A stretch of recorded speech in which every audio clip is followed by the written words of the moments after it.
Assalamualaikum warahmatullahi wabarakatuh. Saya Sofiatun dari Prodi Akuntansi Syariah kelas C. Saya akan menjelaskan tentang maksimalisasi laba penjualan dan peramalan penjualan.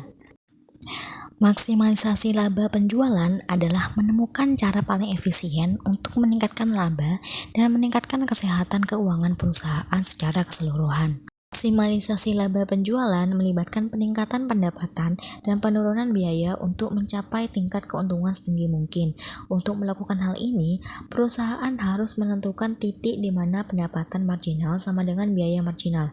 Artinya, tambahan pendapatan yang dihasilkan dengan memproduksi satu unit lagi sama dengan tambahan biaya produksi unit tersebut.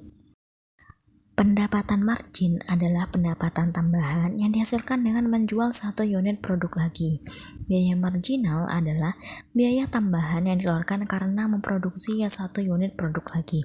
Total pendapatan adalah keseluruhan pendapatan yang dihasilkan dari penjualan sejumlah unit produk tertentu. Untuk menentukan tingkat output optimal untuk memaksimalkan keuntungan, suatu bisnis harus berproduksi pada titik di mana pendapatan marginal sama dengan biaya marginal.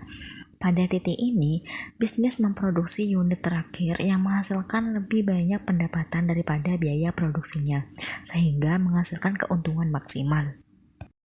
Rumus maksimalisasi keuntungan dapat dinyatakan sebagai berikut. Laba sama dengan total pendapatan dikurangi total biaya, atau keuntungan sama dengan dalam kurung harga dikali jumlah tutup kurung dikurangi total biaya.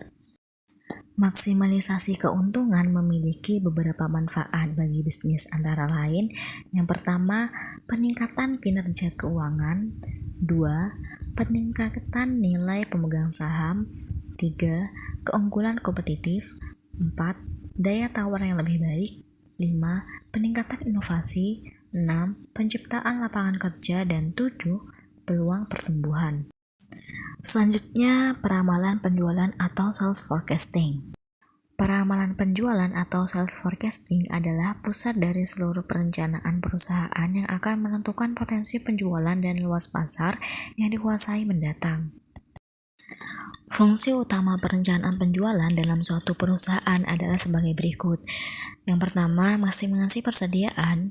Yang kedua, mengestimasi produksi. Yang ketiga, pengendalian persediaan. Yang keempat, dasar untuk menyusun rencana pemasaran. Yang kelima, informasi untuk menyusun anggaran secara keseluruhan.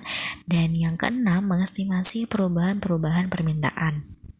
Berikut metode peramalan yang dapat digunakan untuk kepentingan peramalan penjualan, yaitu metode peramalan kualitatif forecast berdasarkan pendapat atau judgment method.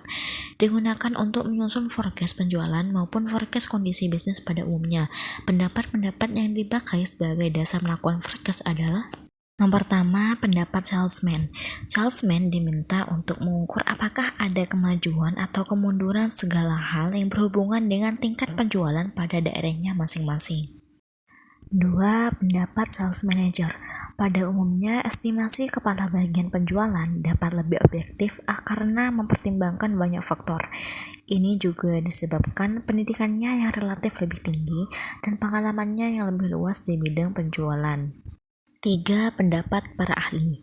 Kadang-kadang estimasi yang dilakukan oleh para salesman dan sales manager ada pertentangannya, sehingga perusahaan perlu memperkerjakan para konsultan di dalam perusahaannya. 4. Survei konsumen.